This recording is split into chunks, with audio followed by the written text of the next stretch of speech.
You only get one shot. Are they going to click on that and look more at the listing, or are they going to move on? Real Estate Radio Boston with loan officer Rick Shearer of Guaranteed Rate. If you are dealing with someone that doesn't understand those micro markets, you're going to be steered completely in the wrong direction. And legal professional Ali Alavi of Alavi Braza PC. It's a transaction for us, but it's someone's home. The biggest anxiety I felt, am I going to get the mortgage? It all breaks down to communication. Real Estate Radio Boston gives you the information you need to succeed in today's housing market. Just agree on something? Yeah, we actually did. Isn't that amazing? I love that. You're giving me this blank stare. Yeah, because I'm trying to figure out where you're going with this. But You left his lawyer up. he's handsome too. Rick Shearer, NMLS ID 454910. This is Real Estate Radio Boston. Antiques, I mean, they're hundreds of years old. Why even bother doing a home inspection? I mean, I as a buyer know there's going to be a lot of problems with it anyway. So why even Eyes open wide up open, that Pandora's box? That may actually be a good idea sometimes on those older houses.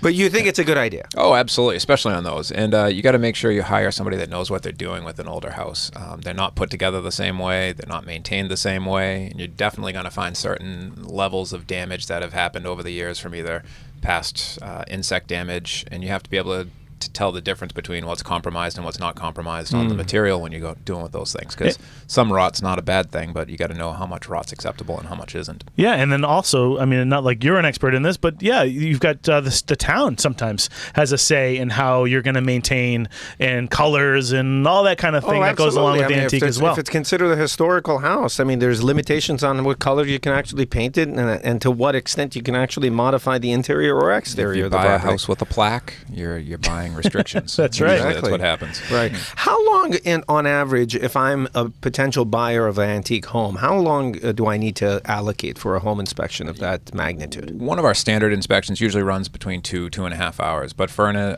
antique, it usually bumps up an extra half hour to an hour. It's just more stuff to explain. There's more things you got to look at. Almost every one of them has a crawl space that we have to get into, so there's a little bit more that we have to go into on those ones. So those usually 3 hours plus we go through on those properties. And I think, obviously the way that, and we've talked about this many times on the show, the way that you walk people through a home inspection is more on the educational side of things. New construction. I mean, what are you seeing as far as, new construction? Because typically when people are signing under contract, the property might just be a shell. So they might say, well, what can you inspect? What would you tell someone that's buying a new construction in this market? Having a home inspection on new construction is more for your educational process, so you can learn how the systems work. New construction is different than 3 or 4 years ago with the HERS ratings, as they have to have the efficiencies that the property has to get to. Certain houses now have to have ventilation systems running 24 hours a day. If you don't know what those things are, then you're not going to understand how they operate and what you have to do for maintenance on it. Plus, we also look at it as a professional punch list for you.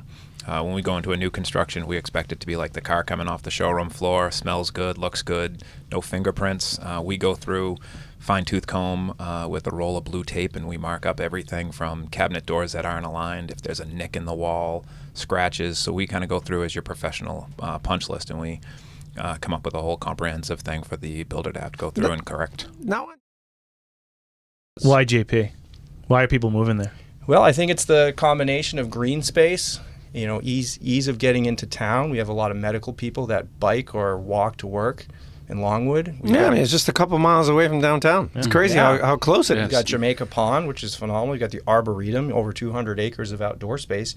You can feel like you're out in Dover. Yeah. And you're only 5 minutes away from a T station. And JP gradually has gotten more and more of a facelift, so it's becoming more and more appealing restaurants and shops. Exactly.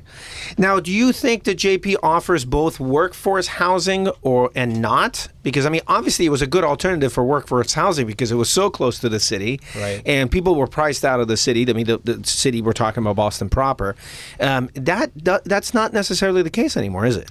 There's still a certain area. If you go, the pond side is definitely not workforce housing now, but if you get towards Washington Street, the whole Washington Street corridor, and that's where we've seen the most development as far on a large scale in JP over the past few years. I think there's about 600 units coming up there in the next few years. So that's the spot where you do still have a chance for some workforce housing. So a lot of development in that area. Does that mean that if I'm a current homeowner in that area, I'm going to be able to sell at a premium? Yeah, I think there's definitely appreciation in that neighborhood. The BRA just put out a new set of zoning guidelines. The master plan a master for that area. plan for the Washington Street district. Because what's happened is we've had a lot of commercial buildings there, welders and auto repair shops and restaurants that have sold out, and now they're putting in a 10-unit or a 20-unit residential building, and that's just happening one after the other. So it's really caught fire in Washington Street, and people have noticed that. Let me ask you, as more and more of these rental units coming on, are you seeing the people that are buying, are they buying, holding, and renting, or are they buying, flipping, and selling? Or is it a combination It's of a the two? combination. It's really tough. The guys that are doing the flipping still and making money, they're taking risks. They're projecting where prices will be in a year. They're saying, okay, you're at $600 a foot now for condos.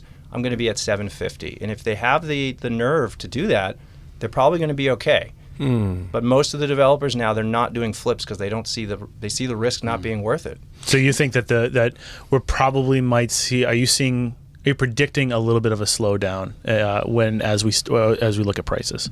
I think with the rental housing we have coming online from all these new luxury buildings, they have elevators, they have garage parking, and I think that's starting to affect the market for sure. It's strong right now. I hope it stays strong. I don't see it continuing to go up. Right. And do you think that there's going to be a downward pressure on rentals as well? There already has been. Yeah. We've definitely seen rents go down. We've seen tenants renegotiating rents. If you don't have AC, in-unit laundry, open floor plan, you're in trouble. Interesting. Whenever you're engaging in any type of asset protection planning, there is a time-sensitive portion to this planning.